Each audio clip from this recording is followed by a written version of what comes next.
Magandang araw po sa inyong lahat mga ka-review at welcome back dito po sa ating munting channel Pinas News Review kung saan re-reviewin po natin ang mga mahalagang balita dito sa Pilipinas.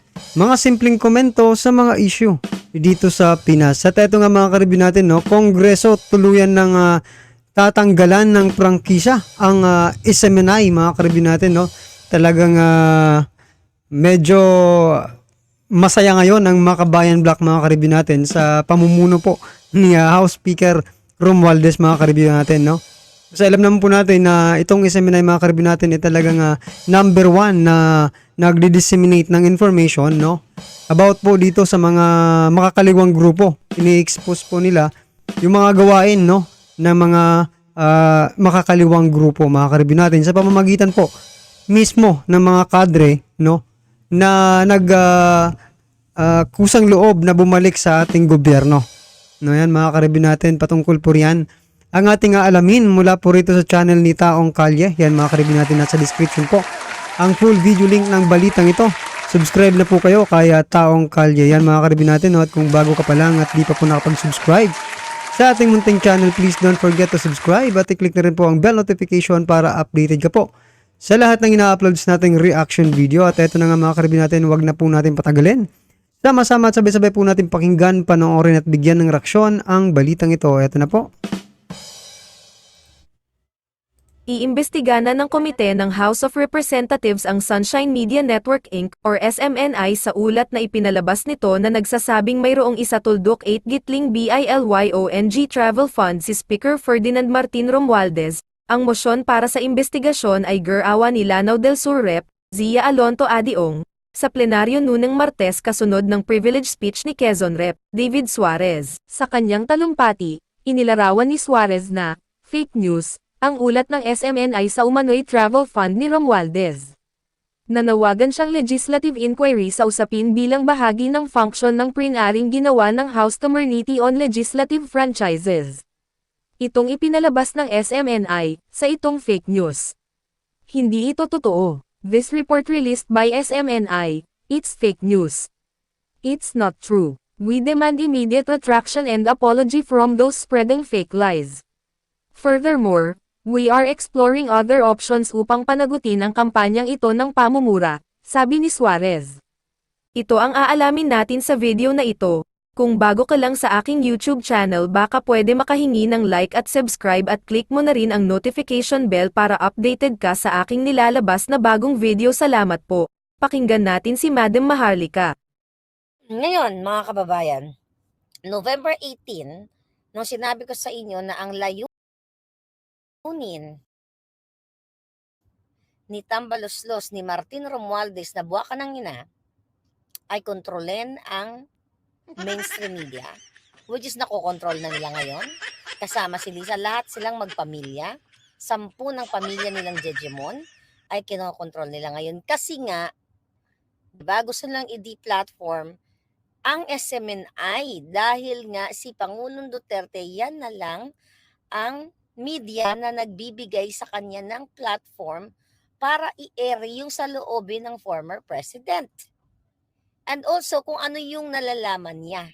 So nakita niyo yung pagiging diktador ng mga hinayupak na ito, mga kababayan. So sinabi ko sa inyo November 18 na ito ang plano ni Martin, na itong demonyong gobyernong ito, dahil sa ambisyon niya for 2028 at sa for 2034 ni Sandrong Jombagero na tumatanggap o tumanggap ng Rolex kay Avel Bacudio. Okay? At also, tumanggap ng mga bribe money galing sa mga kontraktor katulad ni Jella Pahati.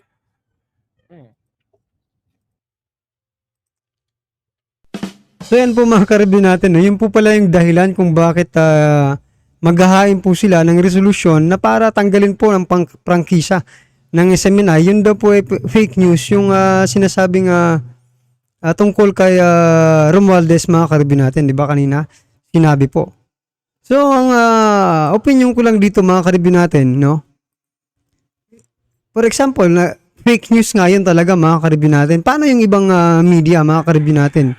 Paano po yung ibang mainstream media, no? Halos madalas nga po magpakalat ng fake news. Wala naman silang ginagawang aksyon, di ba? Pero bakit dito po sa SMNI mga ka-review natin, ganun na lang po sila mag-desisyon na tanggalan ng prangkisa. Di ba? Kung titingnan po natin mga ka-review natin, sino po ba yung, ito, opinion lang po ito at kayo po yung tinatanong ko, no, mga ka-review natin. Sino po ba talaga yung mas informative mga ka-review natin? SMNI or yung ibang mainstream media mga ka-review natin, no?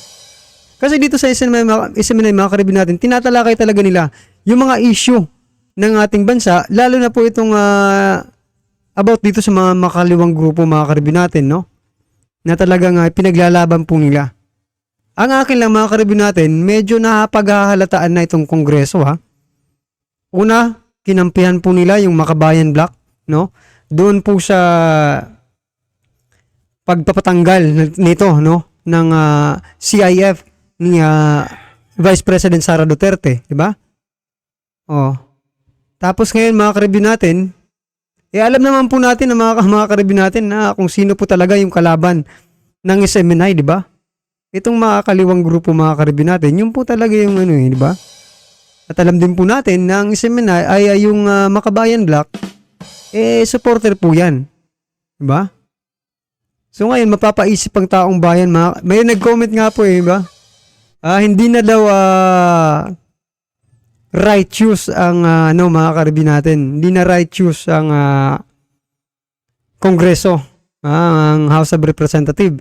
Sinasabi niya na kaliwete na mga ka-review ang House of Representatives mga ka-review sapagkat mukhang napapaghalataan na ng taong bayan na hindi na ito tama.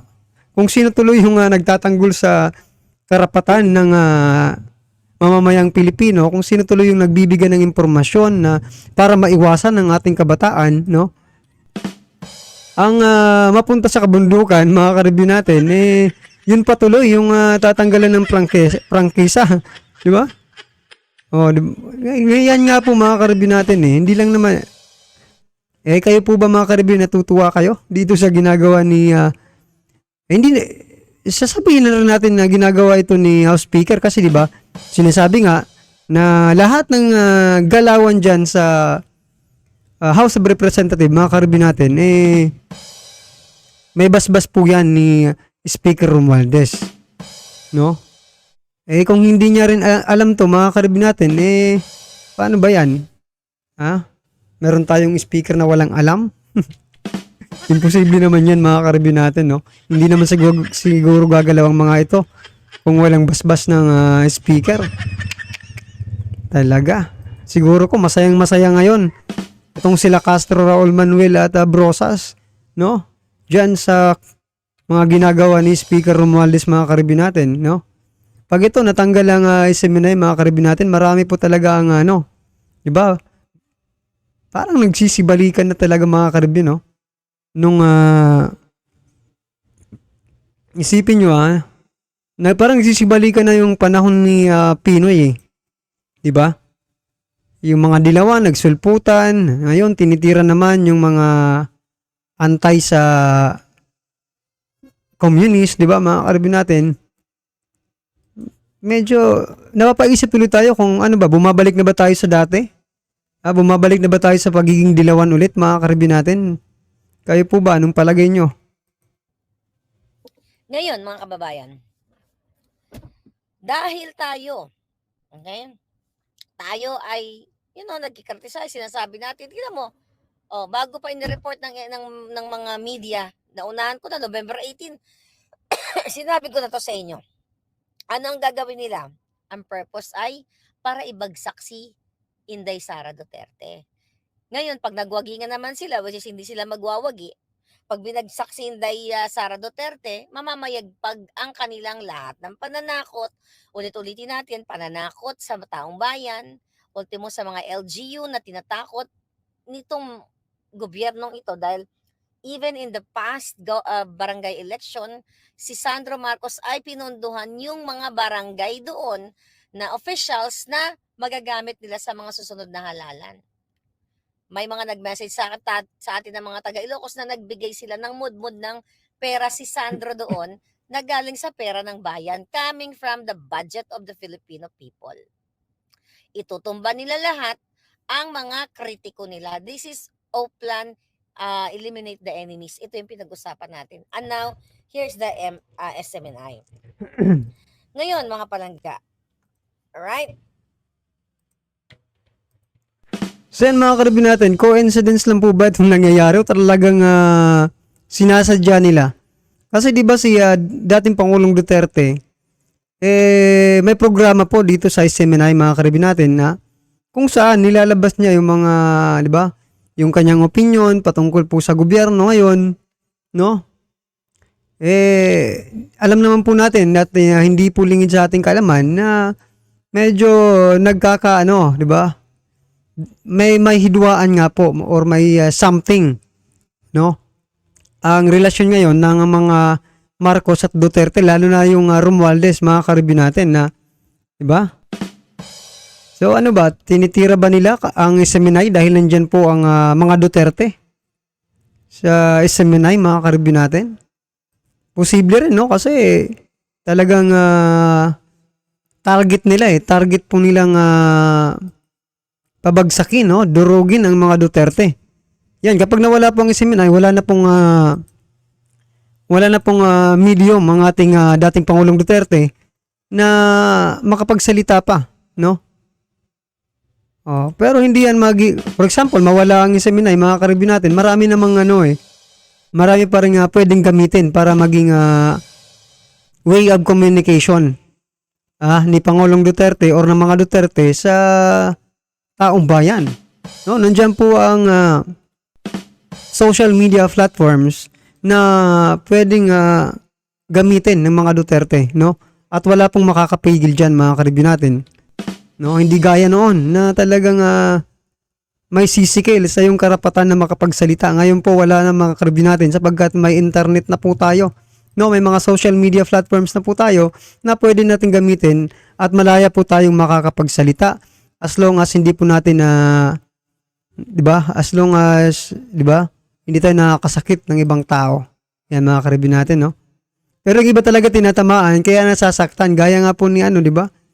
Ni Brosa ay ni Castro. Itong mga kabayan black, no? At saka ito rin yung naiisip ko, mga karibin. Kayo po ba maniniwala na itong pagpapatanggal o pagpapatanggal ng prangkisa ng SMNI wala pong kinalaman ng Makabayan Black, no? Wala ba silang kinalaman diyan? Kasi 'di ba? Number 1 na kalaban niya ng ng SMNI, yung Makabayan Black. Ang opinion ko lang, mga ka-review, opinion lang po ito, hindi ko po sinasabing paniwalaan nyo. Ito, opinion ko lang po, baka parehas tayo ng opinion. Baka na, ito na po yung kapalit, no? Ito na yung kapalit nung ginawa ni Castro, 'di ba? Ang ginagawa ng mga Makabayan Black na 'di ba, atakdog sila ng ng speaker ngayon, mga karibin natin. Baka ito na yung kapalit ng kanilang paninira, sa mga Duterte. Yun lang po yung naisip ko naisip ko lang, baka ito na. Ito na yung inaantay ng Makabayan Black. No? Ang lupit ng gobyerno natin ngayon, mga karabin natin, kung sino patuloy yung kalaban ng gobyerno, yun pa yung sinusuportahan ngayon, 'di ba? Medyo maano ka rin mapapaisip ka rin, mga karabin natin, 'di ba? Parang puzzle nito. Pero madali lang naman hulaan, mga karabin natin, kasi makikita mo rin naman sa galawan nila. Yan, 'di ba? So yan, mga karibin natin, ano po ang inyong reaksyon sa naging balitang ito, no? Patungkol po dito. Ganti ba ito ni Speaker Romualdez dito sa SMNI kasi palagi silang tinitira? Franz Castro, masaya kay Speaker naman. Sino po ang hindi sasaya dyan, mga karibin natin, number 1 na kalaban ng Makabayan Black ang SMNI. Tatanggalan ng prangkesa, ibig sabihin po, mga karibin natin, hindi na po makakapag-perform. Parang artist lang. Hindi na po disseminate ng information. Pero kung parang kisa lang din naman, mga karib natin, marami na pa rin ng mga, diba? At hindi nila mapipigilan ang mabuting gawain, no? Mga karib natin, kahit tanggalan pa yan nila, may paraan at paraan pa rin na pwedeng gawin para ma-disseminate ang right information para sa ating mga kababayan. Patungkol po dito sa mga makakaliwang grupo. Diba? So yan mga karibin natin, ano man po ang inyong reaksyon, i-comment lang po sa baba para at isa lang po ng ating mga kababayan ang inyo pong nararamdaman patungkol po sa balitang ito. Alright? Alright mga karibin natin, kung bago ka pa lang at di pa po nakapag-subscribe sa ating munting channel, please don't forget to subscribe. At i-click na rin po ang bell notification para updated ka po sa lahat ng ina-upload sa nating reaction video. Yan mga karibin, no? At huwag din pong kalimutang mag-subscribe. Kaya Taong Kalye, yan mga karibin natin, nasa description po ang full video link ang balitang ito. Subscribe na po kayo. Taong Kalye, maraming salamat po.